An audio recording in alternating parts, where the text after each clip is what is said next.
Hello friends, இன்றைக்கி நம்ம பார்க்க போகிறது ஜாப்பனீஸ் அனிமி சீரிஸான one punch man season 1 episode 1 தான் பார்க்க போகிறோம். இந்த அனிமிக்கு இன்ட்ரோடக்ஷனே தேவையில்லை, ஏன்னா இது அந்த லெவலுக்கு ஃபேமஸ். பட் இருந்தாலும் நம்ம ஊரில் நிறைய பேர் இந்த ஒன் பஞ்ச் மேன் சீரிஸை பார்த்துருக்க மாட்டாங்க. பட் ஆனால் அந்த சாய்டாமாவை பற்றி தெரிஞ்சிருக்கும், அதுவும் பப்ஜி விளாடுறதுனால. ஒருவேளை நீங்கள் ஆல்ரெடி இந்த எபிசோட பார்த்துருந்தாலும் கொஞ்சம் என்னோட பெர்ஸ்பெக்டிவில் இந்த கதையை பார்க்கலாம். சரி, ஓகே, நம்ம வளவலன்னு பேசிகிட்டு இருக்காமல் இன்றைக்குள்ள கதைக்குள்ளே போக ஆரம்பிக்கலாம். இன்றைக்கி நம்ம பார்க்க போகிறது one punch man season 1 episode 1. City Z அப்படிங்கிற ஊர் ரொம்பவே அமைதியாக தான் போயிட்டுருக்கு. மக்கள் எல்லாரும் அவங்க வேலையை பார்த்துட்ருக்காங்க. அப்போ திடீர்னு ஒரு வெடி விபத்து ஏற்படுது. ஊரில் இருக்கிற எல்லா மக்களும் பயப்படுறாங்க. அதுக்கு காரணம் ஏதோ இந்த ஏலியன் மாதிரி இருக்கிற இவன் தான். இவன் தன்னோட சூப்பர் பவரை வச்சு சிட்டியை அட்டாக் பண்ணி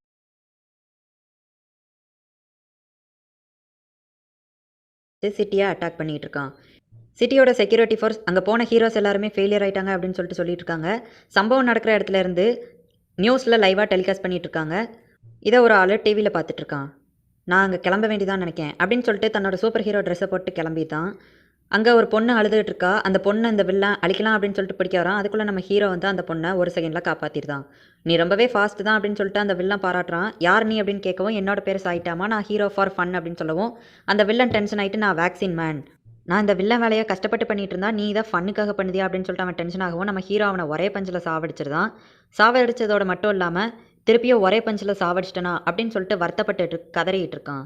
இப்போ ஒரு 3 இயர்ஸ் ஃப்ளாஷ்பேக் போகுது. அதாவது 3 வருஷத்துக்கு முன்னாடி நம்ம ஹீரோ வந்து வேலைக்கு போயிட்டுருக்கான். அப்போது நண்டு மாதிரி ஒரு மனுஷன் அவன் வழியை மறைச்சிட்டு இருக்கான். நான் நிறைய நண்டு சாப்பிட்டதுனால இப்படி நண்டு மனுஷனாக மாறிட்டேன் அப்படின்னு சொல்லிட்டு இருக்கான். நீ எங்கே போகிற அப்படின்னு கேட்கவும் நான் வேலைக்கு போகிறேன், எனக்கு வேலைக்கு இன்டர்வியூக்கு போகிறதே எரிச்சலாக இருக்குது அப்படின்னு சொல்லவும் நீயும் கிட்டத்தட்ட என்னைய மாதிரி வேலை இல்லாமல் சும்மா தான் இருக்க, உன்னையும் அடிக்க எனக்கு மனசு வரல, ஸோ போயிட்டு வரேன் அப்படின்னு சொல்லிட்டு அவன் அங்கேருந்து கிளம்பிடுதான். நான் ஒரு சின்ன பையனை தேடிட்டு இருக்கேன், அவன் நாடி ரொம்ப பெருசாக இருக்கும் அப்படின்னு சொல்லிட்டு அந்த இடத்துலேருந்து கிளம்புதான். நம்ம ஹீரோ அதே அடையாளம் உள்ள பையனை பார்த்து தான். அப்போ அந்த ஹீரோ வந்து அந்த சின்ன பையன்ட்ட விசாரிக்கேன். ஆக்சுவலி அந்த சின்ன பையன் வந்து நம்ம நண்டு மனுஷன் மேலே மார்க்கர் வச்சு எதையோ கிறுக்கி விட்ருக்கான் அவன் தூங்கும்போது. சரி, ஓகே, ஒன்றும் ஆகாதுன்னு சொல்லி நம்புவோம் அப்படின்னு சொல்லிட்டு நம்ம ஹீரோ அங்கேருந்து கிளம்புறதுக்குள்ள அந்த வில்லன் அவனை அட்டாக் பண்ணவும் இந்த சின்ன பையனை நம்ம ஹீரோ காப்பாற்றுறான். டேய் தம்பி, இங்கேருந்து ஓடிடு அப்படின்னு நம்ம ஹீரோ சொன்னால் என்னோட பால் எனக்கு வேணும், இல்லைன்னா நான் போக மாட்டேன் அப்படின்னு சொல்லிட்டு இருக்கான் அந்த சின்ன பையன். உடனே நம்ம ஹீரோ அவன் ஐயோ பாவம் விட்டுரு அப்படின்னு சொல்லவும் என்னோட லைஃப்பில் வந்து கருணை இறக்கத்துக்குலாம் இடமே கிடையாது. அது போக இந்த சின்ன பையன் என்னோட ஷெல்ஸில் பெர்மனன்ட் மார்க்கரை வச்சு கிறுக்கி வச்சிட்டான். நான் என்ன தான் ட்ரை பண்ணாலும் அது போகவே மாட்டேங்குது, அதனால நான் இவனை கொன்னே தீருவேன் அப்படின்னு சொல்கிறான். உடனே நம்ம ஹீரோ விழுந்து விழுந்து சிரிச்சுக்கிட்டு நீ பார்க்குறதுக்கு கிட்ஸ் கார்ட்டூனில் வர வில்ல மாதிரி இருக்க அப்படின்னு சொல்லவும் அவன் டென்ஷன் ஆகி நம்ம ஹீரோவை அடிச்சிருந்தான். உடனே நம்ம ஹீரோ அங்கேருந்து எந்திரிச்சு வந்து ஒரு சின்ன பையனை நீ என் கண்ணு முன்னாடியே கொண்டேன்னா எனக்கு நைட்டு நிம்மதியாக தூக்கம் வராது, நான் ஒரு பிஸ்னஸ் மேன்லாம் ஆகணும்னு விரும்பல, ஒரு ஹீரோ ஆகணும்னு தான் என்னோட சின்ன வயசு கனவு அப்படின்னு சொல்லவும் அந்த அந்த நண்டு மனுஷன் நம்ம ஹீரோவை அடிக்கிறான். ஆனால் நம்ம ஹீரோ தன்னோட டையை அவன் கண்ணில் கட்டி இழுத்து அவனை கொன்று கடைசியில் ஒரு வழியாக அந்த ஃபைட்டில் ஜெயிச்சிருந்தான், அவனையும் கொன்றுதான்.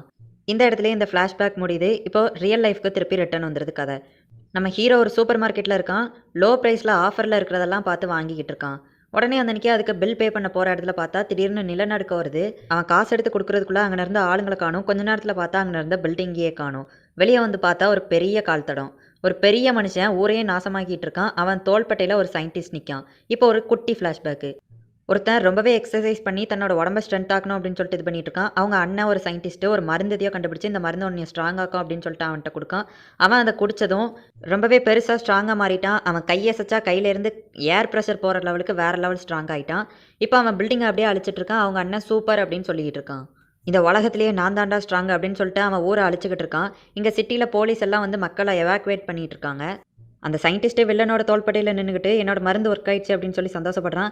உன் தோள்பட்டையில் வேறவனோ இருக்கான் கொள்ளு அப்படிங்கவும் லெஃப்ட்டில் அடிக்க வேண்டியவன் ரைட்டில் அடிச்சிருந்தான். அவங்க அண்ணனையே கொண்டுருதான், அதாவது அந்த சயின்டிஸ்ட்டை. உடனே அவன் ரொம்பவே வருத்தப்படுறான். இதுக்கு காரணம் எல்லாம் நம்ம சாயிட்டாமா தான் அப்படின்னு சொல்லிட்டு ரொம்பவே டென்ஷன் ஆகுறான். நம்ம சாயிட்டாமாவை போட்டு அடின்னு அடித்து அந்த இடத்தையே அடித்ததுனால ஒரு பெரிய கூலி மாதிரி உண்டு பண்ணியிருந்தான். உண்டு பண்ணதுக்கு அப்புறமா நான் ஸ்ட்ராங் ஆகிட்டேன், ஆனால் எனக்கு இது வெறுப்பாக இருக்குது அப்படின்னு சொல்லவும் நம்ம சாயிட்டாமா அந்த குழிக்குள்ளேருந்து பறந்து வந்து அவனை ஒரே பஞ்சில் கொண்டுதான். ரொம்பவே ஸ்ட்ராங்காக இருக்கிறது எனக்கும் போரிங்காக தான் இருக்குது அப்படின்னு சொல்கிறான். இப்போ சாயங்காலம் ஆயிடுச்சு. நம்ம சாயிட்டாமா சாப்பாடு வாங்கிட்டு வீட்டுக்கு கிளம்பிட்டு இருக்கான். நான் இந்த சிட்டியில் ஹீரோவாகி ரொம்ப நாள் ஆச்சு, ஆனால் வில்லனுங்க குறைஞ்சபாடு இல்லை, அது ஏன் தப்பு இல்லை, நான் அவங்கள கொண்டுக்கிட்டு தான் இருக்கேன். பட் ஆனால் என்ன ஒன்றுனா நான் எத்தனை வில்லனுங்களை கொன்னாலும் அதில் எனக்கு ஒரு சந்தோஷமே கிடைக்க மாட்டேங்குது. எனக்கு இப்போல்லாம் அந்த சந்தோஷம், கோபம், கவலை, அழுகை இந்த மாதிரி எந்த ஒரு எமோஷன்ஸுமே வர மாட்டேங்குது.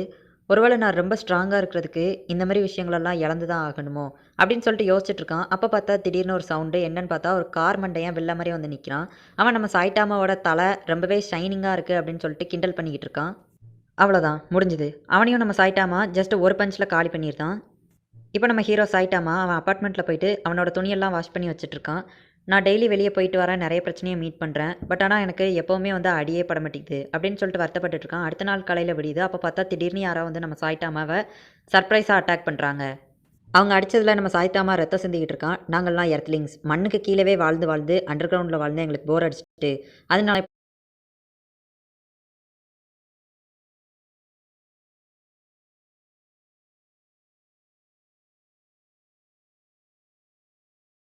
தான் இப்போ நாங்கள் மண்ணுக்கு மேலே வந்துட்டோம். இது இனிமேல் எங்கள் இடம், மக்கள் எல்லாத்தையும் நாங்கள் கொன்றுவோம் அப்படின்னு சொல்லிட்டு அது சொல்லவும், உடனே நம்ம சாய்ட்டாமா, பரவாயில்ல, நான் ரொம்ப வருஷமாச்சு என்ன மாரி ஒர்த்தி ஆப்போனன்ட் கூட சண்டை போட்டு, நீ ரொம்பவே ஸ்ட்ராங்காக தான் இருக்க. வா மோதி பார்த்துடலாம் அப்படின்னு சொல்லவும், அவன் ஃபைட்ட ஆரம்பிச்சிருதான். நம்ம சாய்ட்டாமா ஒரு பஞ்ச்லேயே அந்த ஒரு எர்த்லிங்ஸை கொன்றுதான். உடனே மற்ற எர்த்லிங்ஸ் எல்லாமே அவங்க கூட சண்டை போட ரெடி ஆகிட்டு அவங்க கூட சண்டையை ஸ்டார்ட் பண்ணிடுங்க.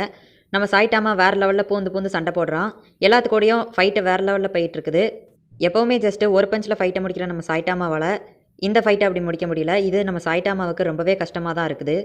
நம்ம சாய்ட்டாமா முக்காவாசி எர்த்லிங்ஸ் அடிச்சோனே மத்த எர்த்லிங்ஸ்லாம் பயப்படுது. "யாருடா இவன்?" அப்படின்னு சொல்லிட்டு கேட்கவும், உடனே நம்ம சாய்ட்டாமா அங்க ஹீரோ மாதிரி எந்திரிச்சு வந்து, "நான் Saitama, just a guy, hero for fun. நான் தான் இந்த பூமிய பாதுகாக்கிறவன்." அப்படின்னு சொல்லிட்டு எல்லா எர்த்லிங்ஸையும் ரொம்பவே ஃபாஸ்ட்டா அடிக்க ஆரம்பிக்கிறான். "எனக்கு ரொம்ப நாள் ஆச்சு. இந்த கோவம், இந்த ஃபீலிங்லாம் எனக்கு கிடைச்சு ரொம்ப நாள் ஆச்சு." அப்படின்னு சொல்லிட்டு நம்ம சாய்ட்டாமா மனசுக்குள்ளேயே நெனச்சுட்டு, ரொம்ப நாள் கழிச்சு எனக்கு இந்த ஃபீலிங்ஸ்லாம் வருது. சூப்பர் அப்படின்னு சொல்லிட்டு அத என்ஜாய் பண்ணி அடிச்சுக்கிட்டு இருக்கான். ரொம்ப நாள் கழிச்சு கோவம் வந்தத நெனச்சு நம்ம சாய்ட்டாமா என்ஜாய் பண்ணிட்டு இருக்கான். அப்ப பார்த்தா திடீர்னு இது எல்லாத்தோட ஹெட் ஒருத்தன் அங்க வந்துருதான். உடனே அத ஃபாஸ்ட்டா நம்ம சாய்ட்டாமா அடிக்க போறான். அப்பதான் பார்த்தா ஒரு பெரிய ட்விஸ்ட்டு. இது எல்லாமே ஜஸ்ட் கனவு தான். சிட்டி ரொம்பவே அமைதியா தான் இருக்கு. நம்ம சாய்ட்டாமா வீட்டுக்கும் ஒண்ணாகல. பார்த்தா அங்க சின்ன வில்லனுங்க தான் இருக்காங்க. எப்பவும் போல நம்ம சாய்ட்டாமா ஈஸியா போயிட்டு அதுங்கள ஒரே பஞ்ச்ல முடிச்சிருதான். இத பார்த்து அவன் கூட வந்தவங்கலாம் சாரி அப்படின்னு சொல்லி ஒரு ஃபிளாக வச்சு பயந்து ஓடிட்டாங்க. இந்த இடத்துலயே இந்த எபிசோட் முடியுது. உண்மையிலேயே நம்மக்கிட்ட அளவுக்கு மீறி எந்த ஒரு விஷயம் இருந்தாலுமே அது போர் தான் அடிக்கும். அது பணமா இருந்தாலும் சரி, இல்ல 24 மணி நேரம் ஃபோன நோண்டு அப்படின்னு சொன்னாலும் சரி, அப்படின்னு நான் உங்களுக்கு தத்துவம் சொல்லலைங்க. இந்த எபிசோட் எடுத்தவங்க இது வழியா இந்த மெசேஜ கன்வே பண்ண ட்ரை பண்றாங்க. அண்ட் இதுக்கப்புறம் வரப்போற எல்லா எபிசோடுமே இத விட சூப்பரா தான் இருக்கும். மறக்காம பார்த்து என்ஜாய் பண்ணுங்க. தேங்க் யூ ஃபார் வாட்சிங்.